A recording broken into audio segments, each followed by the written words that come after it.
जय गुरुदेव नाम प्रभु का। गुरु पूर्णिमा के पावन अवसर पर महापुरुष परमपिता परमेश्वर परमात्मा सद्गुरु स्वामी बाबा जय गुरुदेव जी महाराज का अनोखा यह सत्संग हम सभी प्रेमी सुने और दूसरे को भी सुनाएं।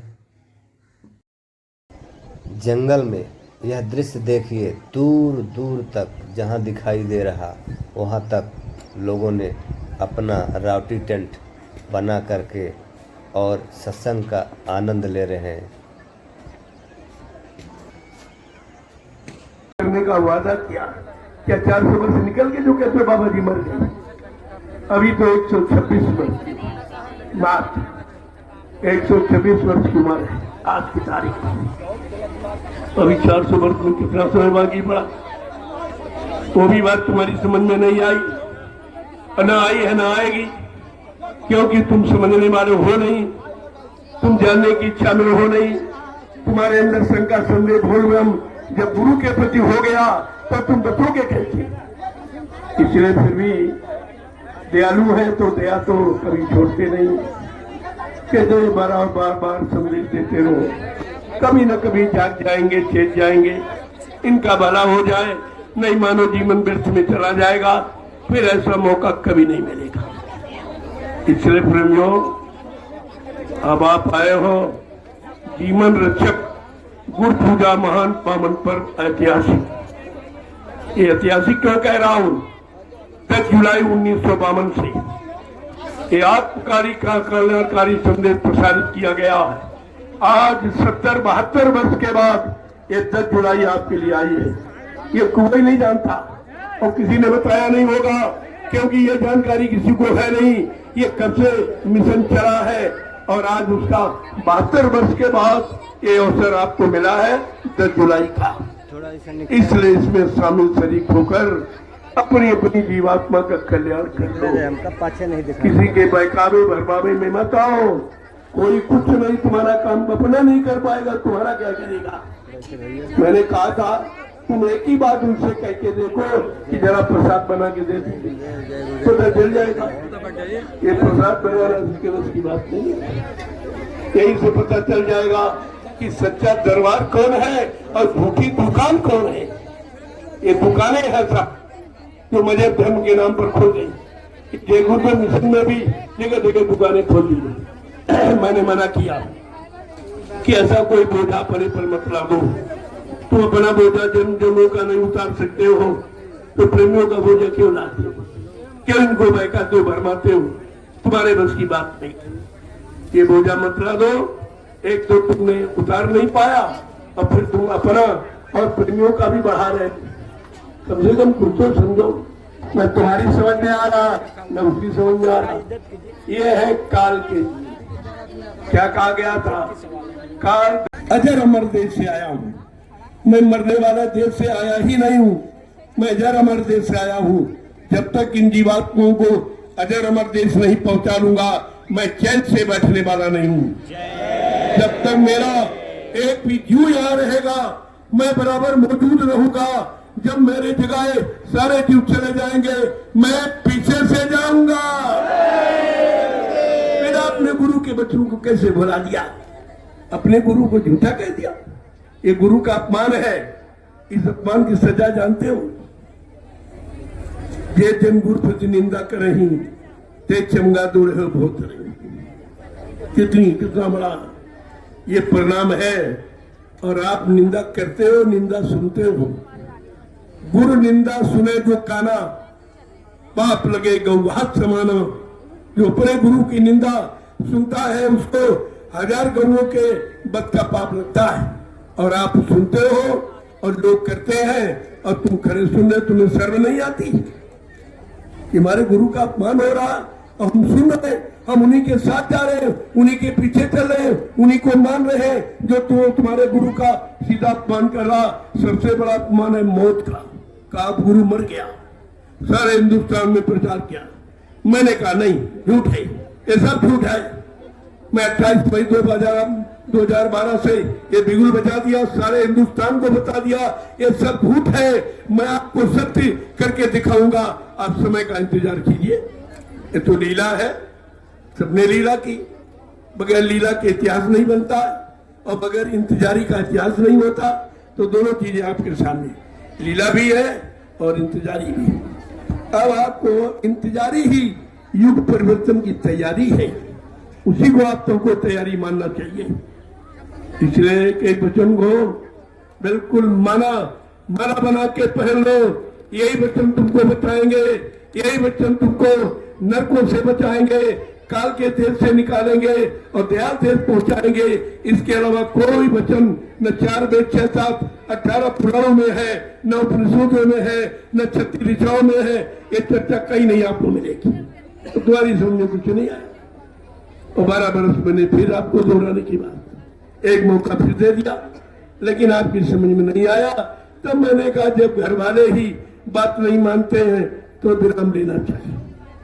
जब रावण अपने घर के भाई विभीषण की बात नहीं माना तो घर बार छोड़ के चला गया, ये इतिहास है। जब हिरण्यकश्यप ने अपने धार्मिक पुत्र प्रहलाद की बात नहीं मानी तो परिणाम क्या हुआ, मारा गया। और त्रेता में रावण नहीं माना, वो भी मारा गया।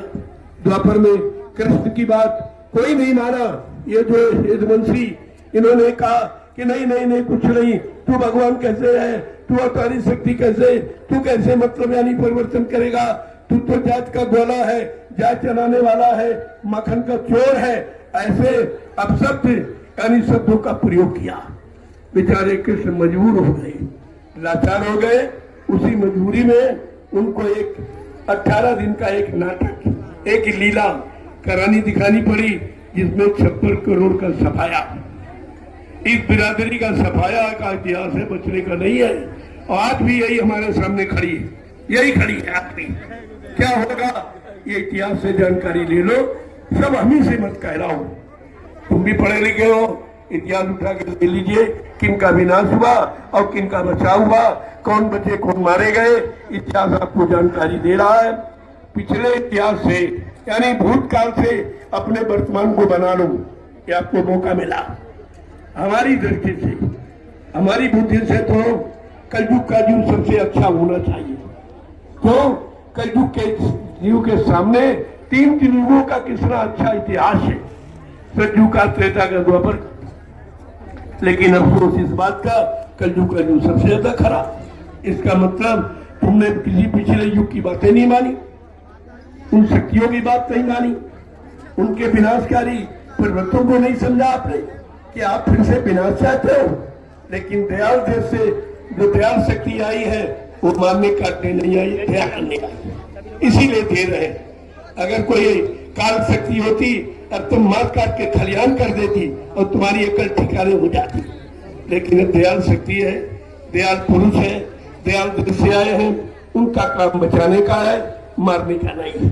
जब नहीं आप मानोगे तो अपना वो तो करेंगे नहीं, वो अपना चार्ज कुदरत को दे देंगे। अब क्या इसीलिए कहा जा रहा, कुदरत है तैयार खड़ी, आगे मुसीबत बड़ी। अब कुदरत तैयार है, महापुरुषों ने अपना बरद हस्त तुम्हारे सिर पर से हटा दिया, क्योंकि आपने उनकी बात नहीं, उन्हीं का अपमान करते हो। जो तुमको बचाने आया तुम्हारी जीवात्मा के कल्याण के लिए, जिसने नाम आधार नामदान दिया और उसी को तो मर गया, फिर ये काम कौन करेगा? ये जीवात्मा का काम कौन करेगा? ये परिवर्तन कौन करेगा? और कलयुग को कौन भगाएगा? सतयुग को कौन लाएगा? ये आप पूछिए। जहां जाते मैं मना नहीं करता, जाओ, कम से कम पूछो तो क्या ये काम तुम कर सकते हो? ये तो बाबा जी ने काम ये करेंगे क्या ये तुम्हारे बस का है? तो तुमको पता चल जाए ये सच्चा की झूठा है, ये असली की नकली है, ये स्वार्थी की बर्बादी है, आपकी समझ में आ जाए। लेकिन वो भी बुद्धि तुम्हारे पास है, वो भी नहीं, बिल्कुल अंधभक्ति में जुटे पड़े हो। अरे अंधे से तू रास्ता पूछते हो, जो स्वयं नहीं कभी गया न कभी जा पाएगा, वो तुमको कैसे ले जाएगा, तुम्हें कैसे पहुंचा देगा? इतनी बात भी तुम्हारी समझ में नहीं आई है। इसलिए मुझको 12 बरस आपके लिए मेहनत करनी पड़ी, रात और दिन। ये ऐसे समाज नहीं इकट्ठा हुआ, एक भी आदमी मेरे पास नहीं था। आज देख लीजिए आप, ये मैंने इकट्ठे किए हैं और वहां तो गुरु की यानी मतलब तैयार की हुई वहां तो पहले किए, तो प्रेमी पहले के वहां।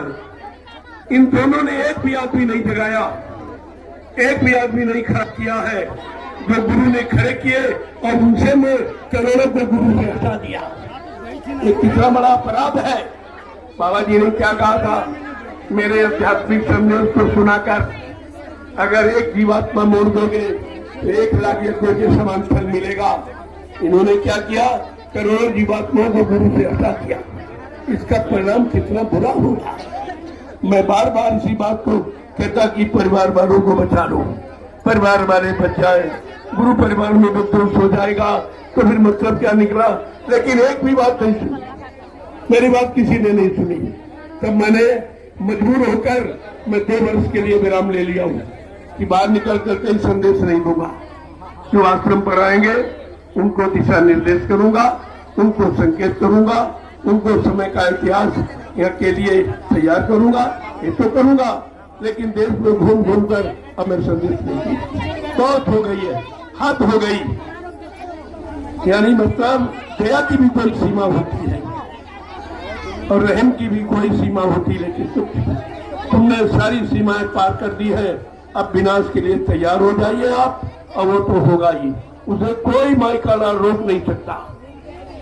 बाबा जी ने तो पहले ही आपसे कहा था, बेटा बच्चा कोई मेरे बारे में कुछ भी करे कभी विश्वास नहीं मत करना। न मुझे कोई मार सकता है, न मुझे कोई धोखा दे सकता, न मुझे कोई धन दौलत सामान से खरीद सकता। मैं अपना काम करने आया हूँ, काम करके ही जाऊंगा। अगर जरूरत पड़ी अपने काम को पूरा करने के लिए इसी शरीर में 400 वर्ष तक रहूंगा और काम करके ही जाऊंगा। फिर आपके पास बचन कहाँ चलेगा। जो